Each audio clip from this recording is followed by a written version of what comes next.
Assalamualaikum warahmatullahi wabarakatuh. Perkenalkan, nama saya Dani Prasetya Putra dengan NIM G00244143, dan di sini saya akan menjelaskan anatomi dari medula spinalis.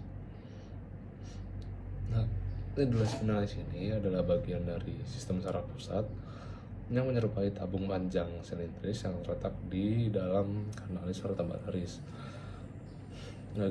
Nah, medula spinalis itu menghubungkan otak dengan sistem saraf tepi dan berperan sebagai pusat konduksi impuls saraf serta integrasi refleks. Berawal dari foramen magnum atau pangkal otak setinggi C1 dan berakhir di vertebra L1 sampai L2 pada saat dewasa, membentuk konus medularis. Kemudian lanjutan bawahnya itu ada filum terminalnya atau struktur fibrosa, yaitu struktur fibrosa, dan cauda equina, yaitu berkas akar saraf lumbosakral. Medula spinalis itu dibagi menjadi 31 segmen berdasarkan jumlah pasang spinal yang keluar. Pada regio cervical atau C1 sampai C8 itu memiliki jumlah segmen 8 sebagai plexus brachialis, yaitu kontrol ekstremitas atas. Kemudian ada torakal, yaitu T1 sampai T12 yang memiliki segmen berjumlah 12, yaitu sebagai saraf interkostal atau visceral thorax. Kemudian ada lumbal, yaitu L1 sampai L5 yang memiliki jumlah segmen 5, berfungsi untuk plexus lumbalis dan ekstremitas bawah.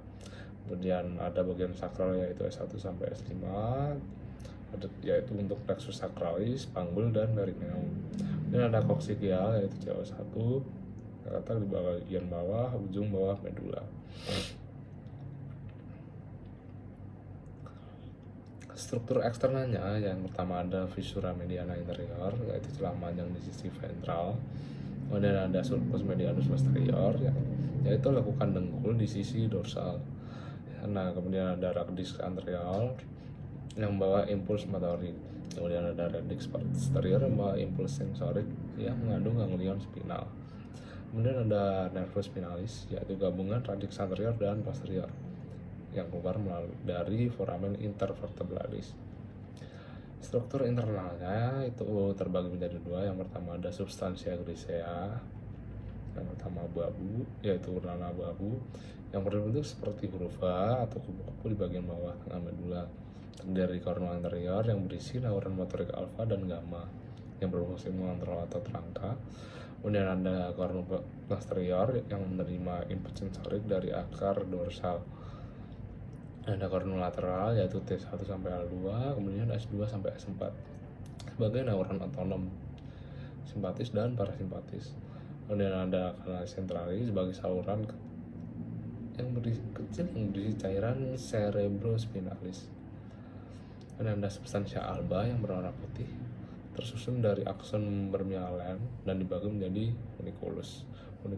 Pertama ada funiculus anterior yang terletak di antara viscera mediana anterior dan kornu anterior yang berisi tractus motorik descendens.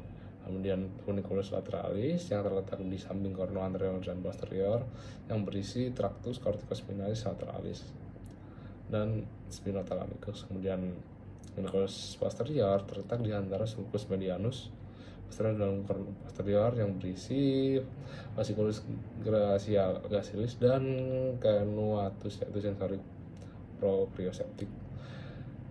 Kemudian perembalannya ada intumescentia cervicalis C4 sampai T1. Kemudian ada intumescentia lumbosacralis. Vaskularisasinya arteri spinalis anterior dari arteri vertebralis yang menyuplai 2/3 anterior medula, kemudian arteri spinalis posterior yang menyuplai 1/3 posterior, kemudian arteri radicularis magna yang menyuplai medula bawah T9 sampai L2. Venanya terdiri dari plexus venosus spinalis yang mengalir ke plexus vertebralis interna dan eksterna. Fungsinya untuk jalur konduksi dan refleks. Untuk konduksi ada motorik dan sensorik, kemudian untuk refleksnya itu tanggung jawab atas refleks spinal seperti refleks patella atau tarik tangan sama pintu tangan. Terus ada untuk pembukaan kulisnya, yang pertama kalau lesi tinggi servikal ada tetraplegia, kemudian ada kalau lesi bawah lumbar itu ada paraplegia, ini untuk cedera medula. Kemudian ada kalau sirongomelia yang bentuk rongga di kanus anteralis, hilangnya nyeri dan subbilateral.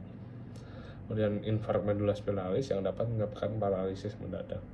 Baik, sekian dari saya. Terima kasih telah mendengarkan. Mohon maaf kalau ada kesalahan. Wassalamualaikum warahmatullahi wabarakatuh.